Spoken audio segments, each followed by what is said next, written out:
Ukrainian President Volodymyr Zelensky met his Polish counterpart Andrzej Duda in Warsaw on Wednesday, January 15th, following what Poland has called a breakthrough in a historical dispute on wartime exhumations that has stood between the allies. Although Poland has been one of Ukraine's staunchest backers since Russia invaded in 2022, ties between the neighbors have been strained for generations by the Volhynia killings that took place from 1943 to 1945. Poland says more than 100,000 Poles were killed in the massacres by Ukrainian nationalists. Thousands of Ukrainians also died in reprisal killings. Zelensky said that both countries are working together, and the results were very important for relations now, saying it was important for them not to have any discord about their joint history. I think what is good that our ministers of culture today here, and not the first day, they began to work. There are special working groups on this issue. And I think that they stay together, work together. It means that we will see the result. And I count that it will be just result for both countries. It's very important for both of us and for the history. Because for today, it's very important that we will not have any questions about history. Poland has long demanded free access for its specialists to sites where the remains of those killed are believed to have been buried so that they can be exhumed for proper funerals.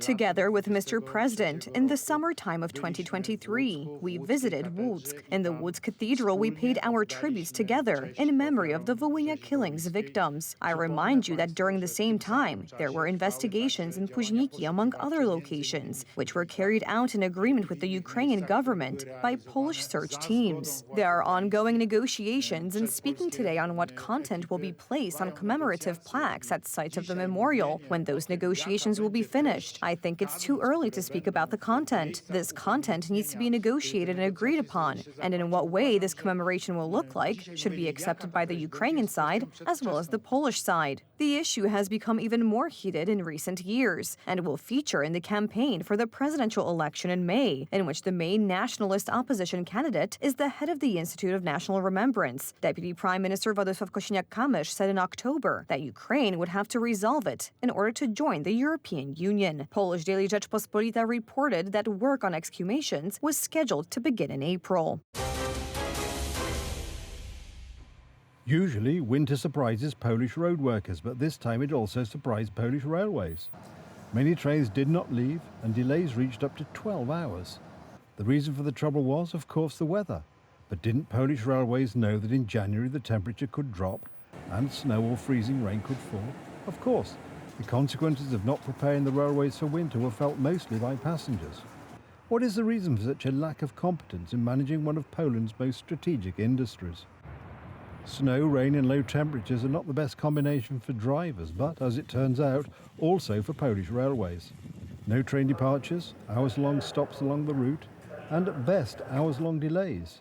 This is what rail travel was like last night and this morning. We were dealing with extreme weather conditions. The freezing rain on the overhead lines meant that trains, including PKP Intercity, had to be stopped. There was no electricity flowing to them. However, according to experts, yesterday's weather conditions were not as extreme as PKP suggests.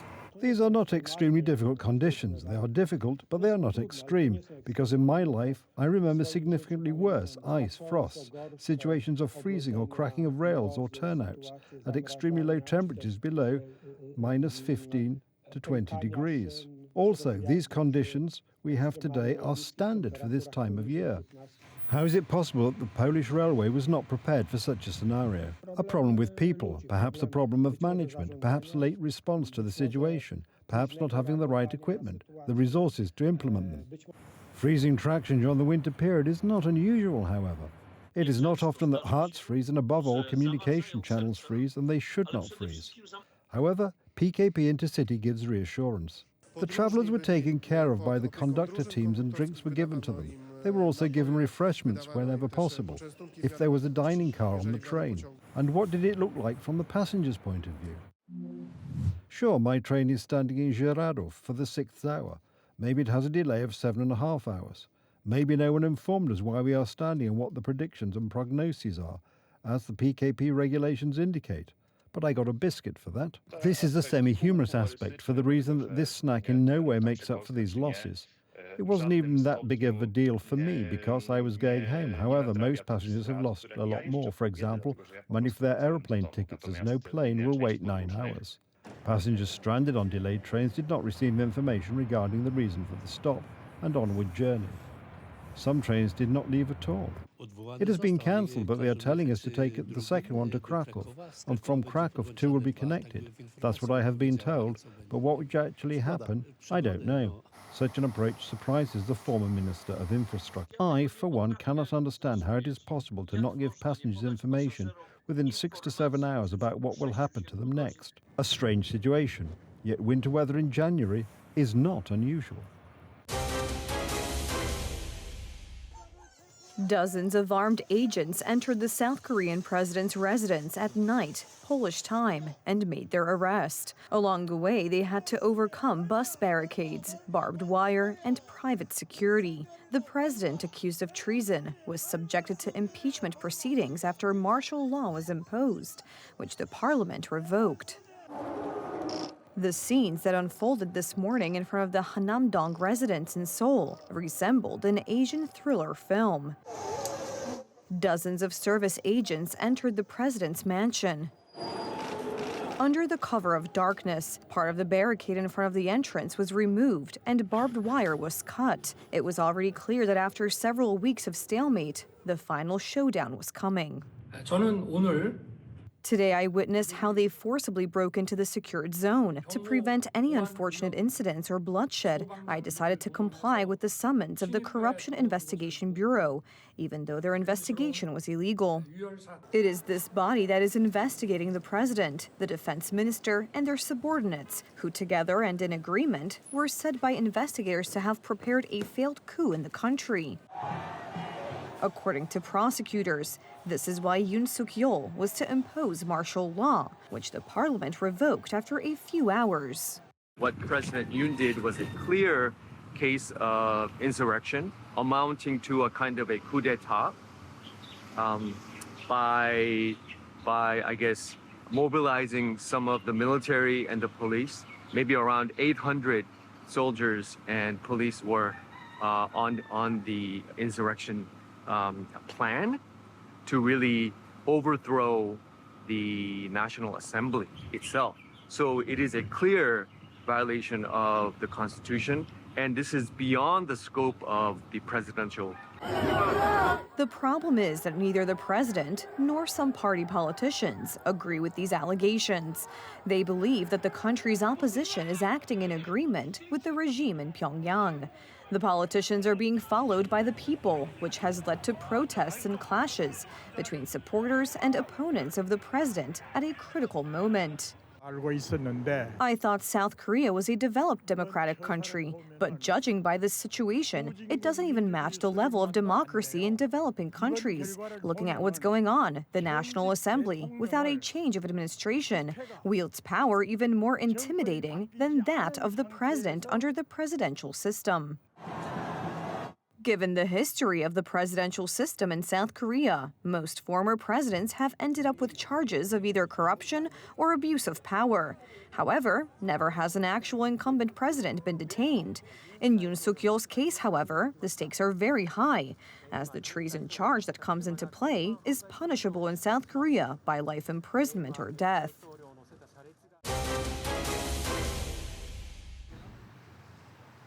Warszawski ratusz stracił ponad 200 milionów złotych z krajowego. Warsaw City Hall has lost more than 200 million from the National Reconstruction Plan that was supposed to be earmarked for Warsaw trams.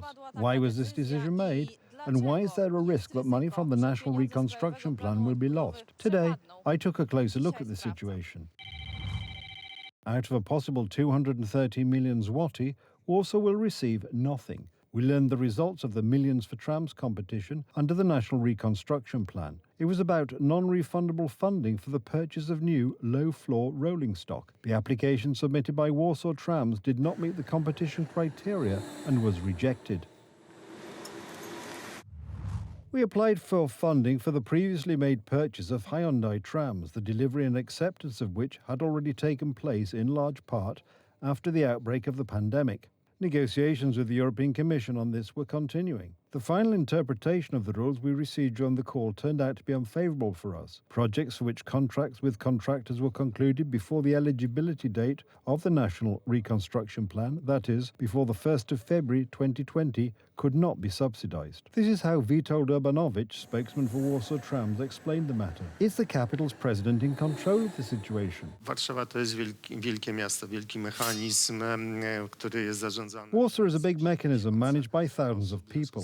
It is difficult for the mayor to be responsible for everything, to watch over everything. Oczywiście, że przebywając na miejscu i Of course, being on the spot and directly supervising all the time what is happening in Warsaw, then maybe these problems would be fewer. to może tych problemów byłoby mniej. Prezydent odpowiada za coś ważniejszego. Organizację tej pracy, dobór odpowiednich... The president is responsible for something more important, organizing this work, selecting the people who will see to it. The president of Warsaw is, in his mind, destined for great things, to go around the world. According to officials, the ultimate blame for the failure to approve the National Reconstruction Plan application lies in the short time for submission. Rafał Trzaskowski has no time for official business as he is busy on the ground with his election campaign. On the anniversary of Paweł Adamowicz's death, he commemorated his memory at a plaque naming an alley in the park.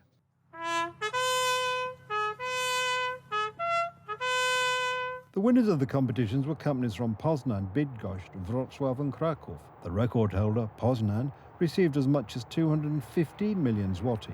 Unfortunately, for this it purchased, among other things, 24 30-year-old German trams. Wrocław, on the other hand, received funding from the National Reconstruction Plan in the amount of 202 million zloty. Warsaw has to settle for a round sum of no zloty. Częstochowa, Gdansk and Szczecin also failed to meet the competition criteria and will receive no money.